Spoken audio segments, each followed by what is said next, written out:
Bonjour à toutes et toutes. Aujourd'hui, on va parler coaching et en particulier croyances et comment dépasser ces croyances limitantes. C'est parti.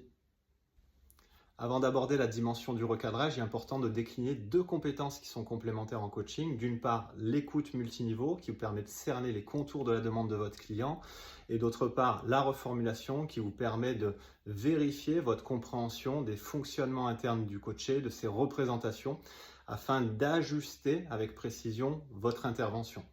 L'intervention sera qualifiée de puissante en termes de recadrage lorsqu'elle permet de transformer un schéma de pensée, de le réajuster de manière à atteindre des objectifs plus facilement. Alors la première compétence, c'est celle de l'écoute. On a tendance à l'omettre, elle paraît évidente, or l'écoute n'est pas quelque chose de naturel. Entendre, c'est très différent. On mobilise ses oreilles, son ouïe, et on entend des bruits, des paroles. En revanche, l'écoute fait appel à 4 piliers qui se travaillent au quotidien. Tout d'abord en se questionnant sur le cadre de notre écoute. C'est très différent quand on écoute dans un cadre informel, d'un cadre formel, autour d'un bureau, à la machine à café. Ce n'est pas le même niveau d'écoute. D'avoir une écoute sensible, c'est-à-dire en écoutant ce qui se passe chez soi et chez l'autre, dans le contact. Évidemment, il y a une qualité de présence avec un engagement corporel dans la relation et une véritable curiosité à l'endroit du client.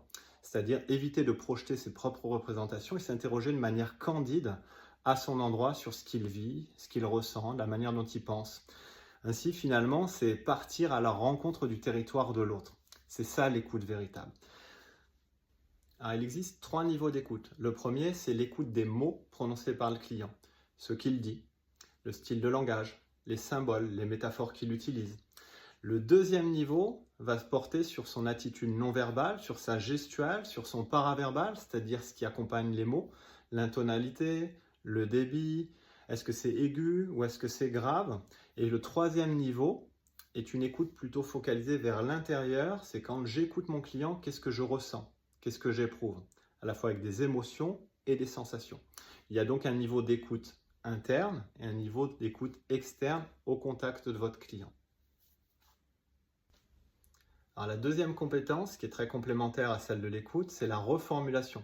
Il existe 8 typologies de reformulation, avec tout d'abord l'écho, le reflet, l'empathie, le recentrage, la clarification, le résumé, les métaphores et enfin la reformulation systémique, qui est une intervention puissante en soi, qui consiste à reformuler ce que vous avez compris au client et en donnant une profondeur de manière à impacter le client, son objectif, ses perceptions, ses croyances et son système.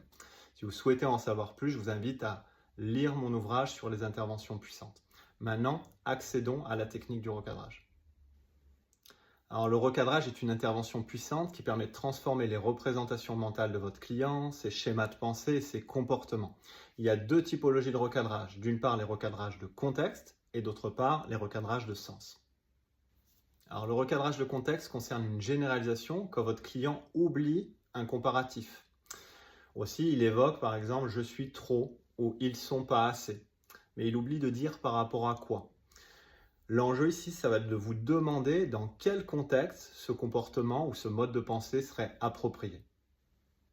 Et puis, il y a le recadrage du sens, c'est une distorsion que produit votre client en pensant que si X se produit, alors Y va se manifester comme une conséquence. L'enjeu ici, ça va être de s'interroger dans quel contexte ce mode de pensée aurait de la valeur, c'est-à-dire de transformer cette perception, de lui redonner une autre signification. Alors pour effectuer le recadrage, il existe 3 grandes séquences. Tout d'abord, c'est interrompre le schéma de pensée de votre client. Ensuite, c'est l'intervention proprement dite en mesurant l'impact que vous avez sur votre client, c'est-à-dire en calibrant sa réaction, en vous ajustant. Et enfin, c'est donner du sens aux vieux comportements. Alors, vous êtes certain que ces changements de perception, ces changements de représentation, ces croyances seront impactés de manière durable en générant de nouveaux comportements plus ajustés. Si vous souhaitez aller plus loin, 3 formations possibles. Tout d'abord, la lecture de mon livre « Les interventions puissantes en coaching » où vous découvrez de la théorie, la pratique, des canevas, des méthodes sur mesure et des techniques pour muscler votre jeu en coaching. Vous pouvez aussi me contacter pour un mentoring ou encore une supervision. À très bientôt.